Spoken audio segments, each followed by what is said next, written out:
Hi hello नमस्कार. आज मी ताकाची कढी बनवते आहे. त्यासाठी मिरच्या घेतल्यात उभ्या चिरलेल्या, लसूण घेतला आहे, कढीपत्ता आणि कोथिंबीर घेतली.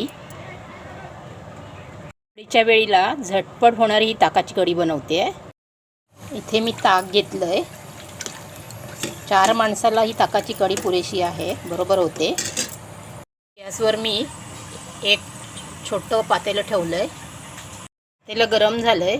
आता थोडंसं तेल टाकून घेते. तेल गरम झालं आहे. आता राई टाकते,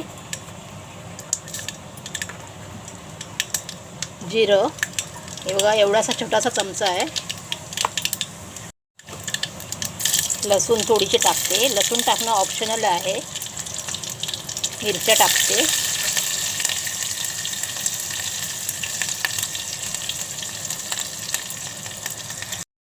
कढीपत्ता,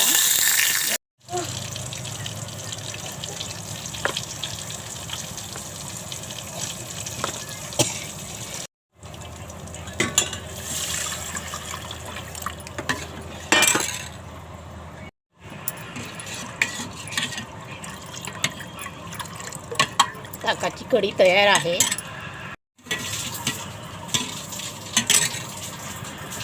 कोथिंबीर टाकून घेतली आहे.